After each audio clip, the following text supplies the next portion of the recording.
ಇವತ್ತಿನ ದಿವಸ ವಿಶೇಷವಾಗಿ ಈ ಪತ್ರಿಕಾಗೋಷ್ಠಿ ಮಾಡುವ ಉದ್ದೇಶ ಏನಂದರೆ, ಇದೇ ತಿಂಗಳ ಅಂದರೆ ಮುಂದಿನ ತಿಂಗಳ, ಇವತ್ತು 31 ತಾರೀಕಿದೆ, ಮುಂದಿನ ತಿಂಗಳ 5ನೇ ತಾರೀಕಿಗೆ ನಮ್ಮ ಮೊಹಮ್ಮದ್ ಪೈಗಂಬರವರ ಜನ್ಮ ದಿನಾಚರಣೆಯನ್ನು ಆಚರಿಸಲಿಕ್ಕೆ ನಾವು ಇಲ್ಲಿ ಪತ್ರಿಕಾಗೋಷ್ಠಿಗೋಸ್ಕರ ನಾವು ಇಲ್ಲಿ ನಡೆದಿದ್ದೇವೆ. ಈ ದಿಶೆಯಲ್ಲಿ ಇದು ಒಂದು ಪವಿತ್ರವಾದಂಥ ದಿನಾಚರಣೆ. ಯಾಕಂದರೆ ಮೊಹಮ್ಮದ್ ಪೈಗಂಬರವರು ಬರೀ ಇಸ್ಲಾಂ ಧರ್ಮಸ್ಥಳಾಗಿ ಅಲ್ಲ, ಇಡೀ ವಿಶ್ವದ ಗುರುಗಳು. ವಿಶ್ವಕ್ಕೆ ಇವರು ಸಂದೇಶ ಕೊಟ್ಟವರು. ಆ ದಿಶೆಯಲ್ಲಿ ಹಲವಾರು ವರ್ಷಗಳಿಂದ ಇವರ ಜನ್ಮ ದಿನಾಚರಣೆಯನ್ನು ನಾವು ಆಚರಿಸ್ಕೋತ ಬಂದಿದ್ದೇವೆ.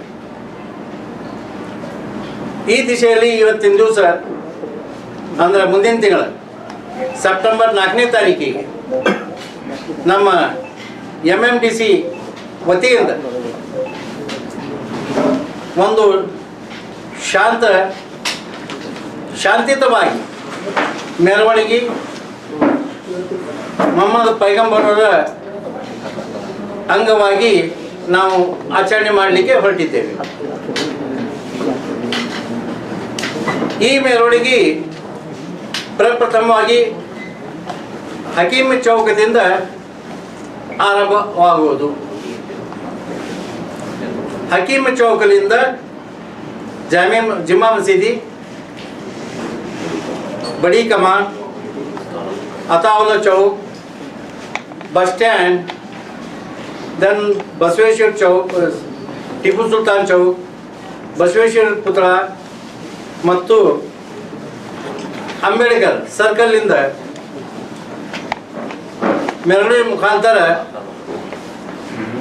ಅಂಜುಮನ್ ಇಸ್ಲಾಂ ಕಮಿಟಿ ವತಿಯಿಂದ ಸಂದಲ್ ಜೊತೆಯಲ್ಲಿ ನಾವು ಅವ್ರ ಜೊತೆಯಲ್ಲಿ ಕೂಡಿಕೊಂಡು ಆಸಾರ ಮಾಡಲಿಕ್ಕೆ ಈ ಸಂದರ್ಭ ಸಂಬಂಧ ಇಲ್ಲಿ ನೆರವೇರಿಸಲಾಗುವುದು. ಈ ದಿಶೆಯಲ್ಲಿ ನಾನು ಇವತ್ತಿನ ದಿವಸ ಎಲ್ಲರಿಗೆ, ಬರೀ ಮುಸಲ್ಮಾನಿಗೆ ಅಷ್ಟೇ ಅಲ್ಲ, ಎಲ್ಲ ಧರ್ಮದವರಿಗೆ ಹೇಳಿ ಬಯಸುತ್ತೇನೆ, ತಾವೆಲ್ಲರೂ ಈ ಮೆರವಣಿಗೆಯಲ್ಲಿ ಶಾಂತಿಯುತವಾಗಿ ಕುಣಿತ, ಮಜಲ ಮತ್ತು DJ ಇವೆಲ್ಲ ಇರ್ತಕ್ಕದ್ದಲ್ಲ. ಇದು ನನ್ನ ವಿನಂತಿ ಇದೆ. ಯಾಕಂದರೆ ಇದು ಪವಿತ್ರವಾದಂಥ ದಿನಾಚರಣೆ ಇದೆ. ಆ ದಿಶೆಯಲ್ಲಿ ಈ ಮೆರವಣಿಗೆಯಲ್ಲಿ ಬರೀ ನಾಜ್ ಶರೀಫ್ ಮತ್ತು ದರೂ ಶರೀಫ್ ಇತರೆ ಶಾಂತಿ ಪರವಾಗಿ ಸಂದೇಶವನ್ನು ಕೊಡುತ್ತಾ ನಾವು ಮೆರವಣಿಗೆ ಹಕೀಮ್ ಚೌಕದಿಂದ ಆರಂಭಗೊಳ್ಳುತ್ತೇವೆ. ಯಾಕಂದರೆ ಇದೊಂದು ಬೇರೆಯವರಿಗೆ ಇದು ಸಂದೇಶ ಹೋಗಬೇಕು. ಬರೇ ಮುಸಲ್ಮಾನರು ರೋಜಾ, ನಮಾಜ್ ಮತ್ತು ಮಾಡಿದರಷ್ಟೇ ಮುಸಲ್ಮಾನರಲ್ಲ. ನಮ್ಮ ಕೃತಿಯಿಂದ ನಾವು ಮುಸಲ್ಮಾನಾಗಿ ತೋರಿಸ್ಕೊಡ್ಬೇಕು. ಅಂದ ಬಳಿಕ ನಮ್ಮ ಕೃತಿ ಚೆನ್ನಾಗಿರಬೇಕು, ನಮ್ಮ ನಡವಳಿಕೆ ಚೆನ್ನಾಗಿರಬೇಕು, ನಮ್ಮ ವರ್ತನೆ ಚೆನ್ನಾಗಿರಬೇಕು, ನಮ್ಮ ಇತರ ಜೊತೆಯಲ್ಲಿ ಸಂಬಂಧಗಳು ಚೆನ್ನಾಗಿರಬೇಕು. ಅಂದರೆ ಮಾತ್ರ ಮುಸಲ್ಮಾನ. ಇಲ್ಲಪ್ಪ ನಾವು ಕುಣಿದು ಮಾಡುವುದು, ಬಾರಿಸೋದು, ದಾರು ಕುಡಿದು ಬರುವುದು ಇದು ನಮ್ಮ ಧರ್ಮ ಅಲ್ಲ. ದಯವಿಟ್ಟು ನಾವು ಈ ಬಿಜಾಪುರ ಶಹರದವರಿಗೆ ನಾನು ವಿನಂತಿಪೂರ್ವಕವಾಗಿ, ನಮ್ರತಾಪೂರ್ವವಾಗಿ ನಾನು ವಿನಂತಿಸುತ್ತೇನೆ. ಎಲ್ಲರೂ ಬಿಳೆ ಬಟ್ಟೆಯನ್ನು ಧರಿಸಿ ಬಹಳ ಸ್ವಚ್ಛತೆಯಿಂದ, ಸ್ವಚ್ಛ ಮನಸ್ಸಿನಿಂದ, ಸ್ವಚ್ಛ ವಿಚಾರದಿಂದ ನಾವು ಆಚರಣೆ ಮಾಡಬೇಕಂತ ತಮ್ಮಲ್ಲಿ ಕಳಕಳಿಯಿಂದ ಕೇಳ್ಕೊಳ್ತೇನೆ. ಯಾಕಂದರೆ ತಾವೆಲ್ಲರೂ ನೋಡ್ತಾ ಇದ್ದೀರಿ, ಮನೆ ಈ ತಾನೇ ಗಣಪತಿ ಹಬ್ಬ ನಡೆದಿದೆ. ಹೋಳಿ ಹುಣ್ಣಿಮೆ, ಗಣಪತಿಗಳು ಇಂಥ ಹಬ್ಬಗಳಲ್ಲಿ ನಮ್ಮ ಯುವ ಪೀಳಿಗೆಗಳು ಕುಡಿದ ಅಮಜನಲ್ಲಿ ಕುಣಿತಾ ಹೋಗಿ ಏನೋ ದುರ್ಘಟನೆ ಆಗ್ಲಿಕ್ಕತ್ತಾವ. ಇವು ಆಗ್ತಕ್ಕಂಥಲ್ಲ. ಅದಕ್ಕೆ ಆ ಥರದ ನಮ್ಮ ಸಮಾಜದಲ್ಲಿ ನಾನು ವಿನಂತಿ ಮಾಡಿಕೊಳ್ತೇನೆ. ಇದು ಒಂದು ಪವಿತ್ರವಾದಂಥ ಆಚರಣೆ. ದಯವಿಟ್ಟು ತಾವೆಲ್ಲರೂ ಬಹಳ ಪವಿತ್ರದಿಂದ, ಬಹಳ ಸ್ವಚ್ಛ ಮನಸ್ಸಿನಿಂದ ಸ್ವಚ್ಛ ಬಟ್ಟೆಯನ್ನು, ಬಿಳಿ ಬಟ್ಟೆಯನ್ನು ಧರಿಸಿ ನಾಜ್ ಶರೀಫ ಮತ್ತು ದರೂದ್ ಶರೀಫ ಹೇಳ್ತಾ ಮೆರವಣಿಗೆ ಮೂಲಕ ನಾವು ಅಂಜುಮನ್ ಇಸ್ಲಾಂಗ ಕೂಡ್ಕೊಂಡು ಗಾಂಧಿ ಚೌಕ್ಲಿಂದ ಆಸಾರ್, ದೊಡ್ಡ ಆಸಾರ್ಗೆ ನಾವು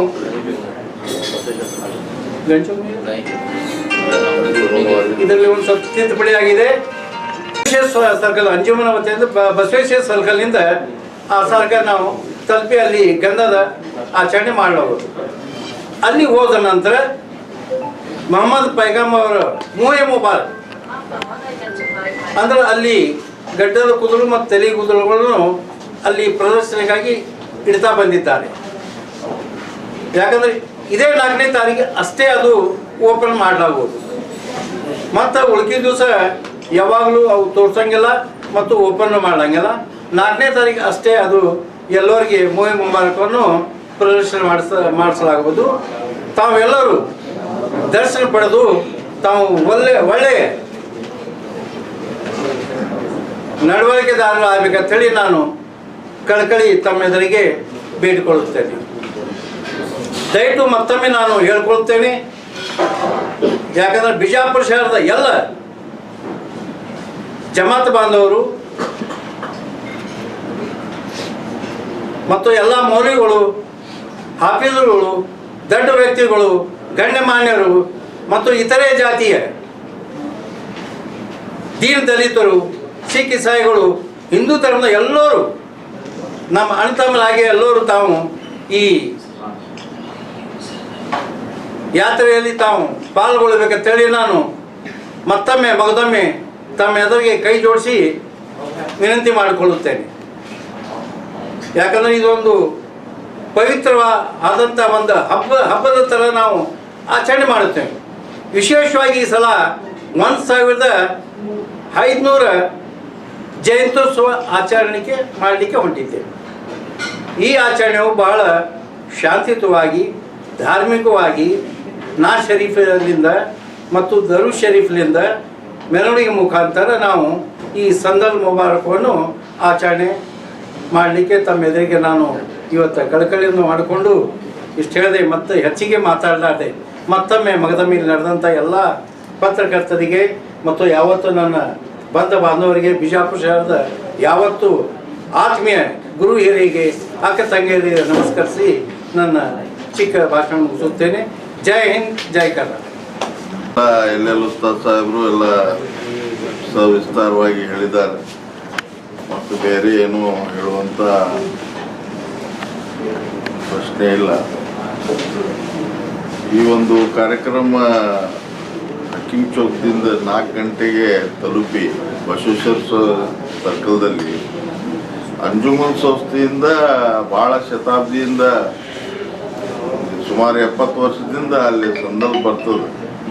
ಅದು ಅವ್ರು ಬಂದು ನಮ್ಮ ಕೂಡ ಇಲ್ಲಿ ಕೂಡಿ ಅವ್ರ ಜೊತೆಯಲ್ಲಿ ನಾವು ಆಸಾರ್ ಶರೀಫಿಗೆ ಹೋಗ್ತೀವಿ. ಭಾಳ ಆದಿಲ್ ಶಾ ಕಾಲದಿಂದ ನಡೆದಿರ್ತಕ್ಕಂಥ ಈ ಒಂದು ಐತಿಹಾಸಿಕ ರ್ಯಾಲಿ ಪುನಃ ಈ ವರ್ಷದಿಂದ ಅಂಜುಮನ್ ಸಂಸ್ಥೆ ಮತ್ತು MMDCಯಿಂದ ಮಾಡ್ತಾ ಇದ್ದೀವಿ. ದಯವಿಟ್ಟು ಮೀಡಿಯಾ ಮುಖಾಂತರ ನಾ ಕಳಕಳಿ ವಿನಂತಿ ಮಾಡ್ಕೊಳ್ಳೋದಷ್ಟೇ ಏನಂದ್ರೆ ಇದಕ್ಕೊಂದು ನಮ್ಮ ಅಂಜುಮನ್ ಸಂಸ್ಥೆ ಮತ್ತು MMDCಯಿಂದ ಈ ಒಂದು ಕಾರ್ಯಕ್ರಮಕ್ಕೆ ತಾವು ಪ್ರಚಾರ ಕೊಡಬೇಕಂತ ವಿನಂತಿ ಪೂರ್ವಕವಾಗಿ ಕೇಳ್ಕೊತೀವಿ. ಪ್ರತಿ ವರ್ಷ ಸಭೆಯನ್ನು ನೋಡ್ತೀವಿ, ಪ್ರೊಸೆಷನ್ ಮಾಡ್ತಾರೆ. ಅಲ್ಲಿ ಬೇರೆ ಸಮಾಜದ ಸ್ವಾಮಿಗಳು ಅವರು ಕರೀತಾರೆ, ಅಂದ್ರೆ ಬಾಂಧವ್ಯ ತೋರ್ಸಾಕತ್ತದೆ, ಧಾರ್ಮಿಕ ಬಾಂಧವ್ಯ ತೋರಿಸೋದು. ಈಗ ಯಾರು ಸ್ವಾಮಿಗಳು ಬೇರೆ ಬೇರೆ ಸ್ವಾಮಿಗಳು ಬರಕ್ಕೆ ನೋಡ್ತೀವಿ. ಇನ್ನೂ ಮಾತಾಡಿಲ್ಲ. ಭಾಳ ಅತ್ಯಂತ ಕಡಿಮೆ ಅವಧಿಯಲ್ಲಿ ನಾವು ಈ ಒಂದು ನಿನ್ನೆ ಇದು ಆಗ್ಯದ ಒಂದು ಸ್ವಲ್ಪ ಪರ್ಮಿಷನ್ ಸ್ವಲ್ಪ ತೊಂದರೆ ಆಗಿತ್ತು. ಸಾಕಷ್ಟು ದುಷ್ಟ ಶಕ್ತಿಗಳು ಅದರ ವಿರುದ್ಧ ಏನೇನೋ ಷಡ್ಯಂತ್ರ ಮಾಡುವಂಥದ್ದು ನಡೆದಿತ್ತು. ಅದು ನಿನ್ನೆ ಫೈನಲ್ ಮಾಡ್ಕೊಂಡಿವಿ. ಟೈಮ್ ಕಡಿಮೆ ಅದ. ಅದು ಅವಧಿಯಲ್ಲಿ ಯಾರು ನಮ್ಗೆ ಹಿಂದೂ ಸಮಾಜದ ಹಿರಿಯ ಮಠಾಧಿಪತಿಗಳು ಮತ್ತು ಸನಾತನ ಧರ್ಮದ ಹಿರಿಯ ಗುರುಗಳು ಮುಖಂಡರು ಸಿಗ್ತಾರೆ, ಅವ್ರಿಗೆ ಕರ್ಕೊಂಡು ಇದೊಂದು ಮೊಹಮ್ಮದ್ ಪೈಗಂಬರ್ ಅವರು ಇಡೀ ವಿಶ್ವಕ್ಕೆ ಒಂದು ಪೀಸ್ ಸಂದೇಶ ಕೊಡುವಂಥದ್ದು ಅದ. ಅದಕ್ಕೆ ಯಾರಿಗೂ ಕೂಡ ಎಲ್ಲ ಸೇರಿಸ್ಕೊಂಡೇ ನಾವು ಮಾಡ್ತೀವಿ. ಮೈನಾರಿಟಿ ಮುಸ್ಲಿಂ ಇದ್ರೆ ಕಮ್ಯುನಿಟಿ ಕಾಣಿಸೋದಿಲ್ಲ. 5ನೇ ತಾರೀಕಿಗೆ ಒಂದು ಪ್ರೊಸೆಷನ್ ಅದ. 4ನೇ ತಾರೀಕಿದು ಏನ್ ತೋರಿಸ್ತಾ ಇದ್ದದ್ದು? 5ನೇ ತಾರೀಕಿದ್ದು ಇದು ಉರುಸುತ್ತದಲ್ಲ, ಅದಕ್ಕೆ ಅಲ್ಲೇ ಒಂದು ಮೆರವಣಿಗೆ ಅದ 5ನೇ ತಾರೀಕು. ಮಾಡ್ಲಿ, ಅದಕ್ಕೇನು ಅಭ್ಯಂತರ ಇಲ್ಲ. ಬೇರೆ ಸ್ವಚ್ಛ ಮನಸ್ಸು ಅಂತ ಹೇಳ್ತೀರಿ, ನೀವು ಡಿವೈಡ್ ಆಗಿರಲ್ಲ. ಇಲ್ಲ, ಇದು ಐತಿಹಾಸಿಕ ಪರಂಪರೆ. ಸಂದಲ್ 4ನೇ ತಾರೀಕಿಗಂತೂ ಅಂಜುಮಿಂದಂದು ಹೋಗೇತದಲ್ಲ. ಬಿಜಾಪುರದ ಹಿರಿಯ ಎಲ್ಲ ದರ್ಗಾದು ಸಜ್ಜಾದ ನಶೀನ ಮತ್ತ ಹಿರಿಯ ಸಮಾಜದ ಮುಖಂಡರು ಒತ್ತಾಯದ ಮೇರೆಗೆ ನಾವು ಮಾಡಾಕತ್ತೀವಿ. ಅಲ್ಲ, ನಾ ಹೇಳುದು ಅಷ್ಟೇ. ಸಾಹೇಬ್ರ ಜುಲೂಸ್ ಮಾಡಬಹುದು, ಇದ್ರಾಗಿನ ವ್ಯತ್ಯಾಸ ಏನಿಲ್ಲ. ಅವ್ರವ್ರ ಅಭಿಪ್ರಾಯ ಮಾಡೋದು ಏನ್ ತಪ್ಪಿದೆ? ತಪ್ಪೇನಿದೆ. ಆಚರಣೆ ಮಾತ್ರ ತಿಂಗಳಗಟ್ಟಲೆ ಮಾಡಲ್ಲ, ಮಾಡ್ಲಿ, ಪರವಾಗಿಲ್ಲ. ಅವ್ರು ನಾವು ವಿರೋಧಿಗಳಲ್ಲ, ಅವ್ರು ನಮ್ಮ ವಿರೋಧಿಗಳಲ್ಲ. ಆಚರಣೆ ಮಾಡ್ಬೋದು, ತಿಂಗಳಗಟ್ಟಲೆ ಆಚರಣೆ ಮಾಡ್ಬೋದು. ಇದ್ರಾಗ ತಪ್ಪೇನಿಲ್ಲ. ಇದ್ರಾಗ ನೀವು ತಾವು ಡಿವಿಷನ್ ಮಾಡ್ಲಿಕ್ಕೆ ಹೋಗ್ಬೇಡಿ ದಯವಿಟ್ಟು. ಎಲ್ಲರೂ ಆಚರಣೆ ಮಾಡೋದು ಪ್ರವಾದಿಯವರ ಸಂದೇಶ ಸಾರೋದು. ಇದು 4ನೇ ತಾರೀಕಿಗೆ ಮಾಡಕತ್ತಿದ್ದು ಗಂಧದ ಇದು ಸಂದಲ. 5ನೇ ತಾರೀಕಿಗೆ ಅದು ಉರ್ಸಿಂದ ಎಲ್ಲ ಮೆರವಣಿಗೆ ಒಂದೇ. ಅದು ಇದ್ರ ನಾವು ಎಲ್ಲರೂ ನಮ್ಮ ತತ್ವ ಸಿದ್ಧಾಂತಗಳು ಒಂದೇ. ನಾವು ಸಾರೋದು ಪ್ರವಾದಿಯವರ ತತ್ವದ ಮೇಲೆ ನಡೆದು, ಅವ್ರ ಪ್ರವಾದಿಯವರ ತತ್ವದ ಮೇಲೆ ನಡೆದು. ಇದರಲ್ಲಿ ಯಾವುದೇ ಭಿನ್ನಾಭಿಪ್ರಾಯ ವ್ಯತ್ಯಾಸ ಅಂತೂ ಇಲ್ವೇ ಇಲ್ಲ. ನಾವು ಇಸ್ಲಾಂ ಧರ್ಮದ ಸಂಸ್ಥಾಪಕರಾಗಿರ್ತಕ್ಕಂಥ ಪ್ರವಾದಿ ಮೊಹಮ್ಮದ್ ಪೈಗಂಬರ್ ಅವರ ಜನ್ಮ ದಿನವನ್ನ ಪ್ರತಿ ವರ್ಷ ನಾವು ಈದ್ ಮಿಲಾದ್ ಹಬ್ಬ ಅಂತ ಆಚರಣೆ ಮಾಡ್ತೇವೆ. ಈ ಬಾರಿ ಅಂದ್ರೆ ಅತ್ಯಂತ ವಿಶೇಷವಾಗಿ ವಿಜೃಂಭಣೆಯಿಂದ ಪ್ರವಾದಿಯವರ 1500ನೇ ವರ್ಷದ ಜನ್ಮ ದಿನಾಚರಣೆ ನಾವು ಆಚರಣೆ ಮಾಡ್ತಾ ಇರೋದು. ಅಂಜುಮನ್ ಇಸ್ಲಾಂ ಕಮಿಟಿ ಹಾಗೂ MMDC ವತಿಯಿಂದ ಸೆಪ್ಟೆಂಬರ್ 4ನೇ ತಾರೀಕು ಸಾಯಂಕಾಲ ಅಂದ್ರೆ ಗಂಧದ ದಿವಸ ದೊಡ್ಡ ಆಸಾರದಲ್ಲಿ ಗಂಧ ಇರುವುದರಿಂದ ಹಕೀಂ ಚೌಕ್ ಮಾರ್ಗವಾಗಿ, ಆವಾಗಲೇ ನಮ್ಮ ಹಿರಿಯರು ಹೇಳಿದ ಹಾಗೆ ಹಕೀಂ ಚೌಕ್ ಮಾರ್ಗವಾಗಿ ಬಸವೇಶ್ವರ ವೃತ್ತದಿಂದ ಆಸಾರವರೆಗೆ ಗಂಧದ ಮೆರವಣಿಗೆ ನಡೀತೈತೆ. ಈ ಮೆರವಣಿಗೆಯಲ್ಲಿ ನಾನು ಈ ಮಾಧ್ಯಮದ ಮೂಲಕ ಸಮಸ್ತ ವಿಜಯಪುರ ನಗರದ ಎಲ್ಲ ಜಾತಿ ಧರ್ಮ ಜನಾಂಗದ ಜನತೆಗೆ ಇಷ್ಟೇ ವಿನಂತಿಯನ್ನು ಮಾಡ್ಕೋತೇನೆ. ಪ್ರವಾದಿಯವರು ಯಾವುದೇ ಜಾತಿ ಧರ್ಮ ಜನಾಂಗಕ್ಕೆ ಸೇರಿದ ವ್ಯಕ್ತಿ ಪ್ರವಾದಿಯವರು ಯಾವತ್ತೂ ಅಲ್ಲ. ಅವರು ಇಡೀ ಮಾನವ ಕುಲಕ್ಕೆ ಸೇರಿರ್ತಕ್ಕಂಥ ವ್ಯಕ್ತಿ ಪ್ರವಾದಿ ಮೊಹಮ್ಮದ್ ಸಲ್ಲಲ್ಲಾಹು ಅಲೈಹಿ ವಸಲ್ಲಂ ಅವರು. ಅಂತ ಪ್ರವಾದಿಯವರು ಮನುಷ್ಯನಾಗಿ ಈ ಭೂಮಿಯ ಮೇಲೆ ಹೇಗೆ ಬದುಕಿ ಬಾಳಬೇಕೆಂಬ ನೈಜ ಮಾನವೀಯ ಮೌಲ್ಯವನ್ನು ಈ ಜಗಕ್ಕೆ ಕಲಿಸಿಕೊಟ್ಟವರು ಪ್ರವಾದಿ ಮೊಹಮ್ಮದ್ ಸಲ್ಲಲ್ಲಾಹು ಅಲೈಹಿ ವಸಲ್ಲಂ ಅವರು. ನಾವು ನಮ್ಮ ಧರ್ಮವನ್ನು ಪ್ರೀತಿಸುವುದರ ಜೊತೆಗೆ ಇತರೆ ಧರ್ಮವನ್ನು ಗೌರವಿಸುವುದು ನಮ್ಮ ಆದ್ಯ ಕರ್ತವ್ಯವೆಂದು ಇಡೀ ಜಗತ್ತಿಗೆ ಸಾರಿ ಹೇಳಿದವರು ಪ್ರವಾದಿ ಮೊಹಮ್ಮದ್ ಸಲ್ಲಲ್ಲಾಹು ಅಲೈಹಿ ವಸಲ್ಲಂ ಅವರು. ಇಡೀ ಜಗತ್ತಿಗೆ ಶಾಂತಿ ಹಾಗೂ ಸಹಬಾಳ್ವದ ಸಂದೇಶವನ್ನು ಸಾರಿ ಹೇಳಿದವರು ಪ್ರವಾದಿ ಮೊಹಮ್ಮದ್ ಸಲ್ಲಲ್ಲಾಹು ಅಲೈಹಿ ವಸಲ್ಲಂ ಅವರು. ಪ್ರವಾದಿಯವರ ಬಗ್ಗೆ ತಮಗೆಲ್ಲ ಒಂದು ವಿಷಯ ಗೊತ್ತಿರಬಹುದು. ಅವರ ಒಂದೇ ಒಂದು ಫೋಟೋ, ಪ್ರತಿಮೆ, ಮೂರ್ತಿ ಸಹ ಈ ಲೋಕದಲ್ಲಿ ಲಭ್ಯವಿಲ್ಲ. ಆದರೂ ಅವರು ಇಂದು ವಿಶ್ವದ ಶತಕೋಟಿ ಜನರ ಹೃದಯದಲ್ಲಿದ್ದಾರೆ ಪ್ರವಾದಿ ಮೊಹಮ್ಮದ್ ಸಲ್ಲಲ್ಲಾಹು ಅಲೈಹಿ ವಸಲ್ಲಂ ಅವರು. ಯಾಕಂತಂದ್ರೆ ಅವ್ರು ಸಾರಿರ್ತಕ್ಕಂಥ ತತ್ವ ಸಿದ್ಧಾಂತಗಳು ಅಷ್ಟು ಜನಪ್ರಿಯವಾಗಿವೆ. ಹೀಗಾಗಿ ಅವ್ರು ಯಾವುದೇ ಜಾತಿ ಧರ್ಮ ಜನಾಂಗಕ್ಕೆ ಸೇರಿರ್ತಕ್ಕಂಥ ವ್ಯಕ್ತಿ ಪ್ರವಾದಿ ಮೊಹಮ್ಮದ್ ಸಲ್ಲಲ್ಲಾಹು ಅಲೈಹಿ ವಸಲ್ಲಂ ಅವರು ಅಂತೂ ಅಲ್ವೇ ಅಲ್ಲ. ಅವರು ಎಲ್ಲ ಮಾನವ ಕುಲಕ್ಕೆ ಸೇರಿರ್ತಕ್ಕಂಥ ವ್ಯಕ್ತಿ ಆಗಿರೋದ್ರಿಂದ ಎಲ್ಲ ಜಾತಿ ಧರ್ಮ ಜನಾಂಗದ ವ್ಯಕ್ತಿಗಳು ಸೇರಿ ನಾವು ಪ್ರವಾದಿಯವರ ತತ್ವ ನಾಮವನ್ನು ಜಪವನ್ನು ಮಾಡುತ್ತಾ ಪ್ರಭುದರ ದರುದನ್ನು ಹೇಳುತ್ತಾ ಪ್ರವಾದಿಯವರ ನಾಮವನ್ನು ಜಪದ ಮುಖಾಂತರ ನಾವು ಸಂದಲ್ ಶರೀಫ್ ಸೇರಿ ಅತ್ಯಂತ ವಿಜೃಂಭಣವಾಗಿ ಈ ಬಾರಿ ಈದ್ ಮಿಲಾದ್ ಹಬ್ಬವನ್ನು ಆಚರಣೆ ಮಾಡೋಣ ಅಂತಕ್ಕಂಥ ಮಾತನ್ನ ನಾನು ಈ ಮಾಧ್ಯಮದ ಮೂಲಕ ಹೇಳಲಿಕ್ಕೆ ಬಯಸ್ತೇನೆ. ಅವಾಗಲೇ ನಮ್ಮೆಲ್ಲ ಹಿರಿಯರು ಹೇಳಿದ್ದಾರೆ ಯಾವ ಮಾರ್ಗವಾಗಿ ಹೆಂಗ್ ಬರ್ತೈತಿ ಸಂದಲ್ ಶರೀಫ್ ಗಂಧದ ಮೆರವಣಿಗೆ ಅಂತ ಹೇಳಿದ್ದಾರೆ. ನಾನು ಸವಿಸ್ತರವಾಗಿ ಅದ್ರ ಬಗ್ಗೆ ಏನ್ ಹೇಳಲ್ಲ.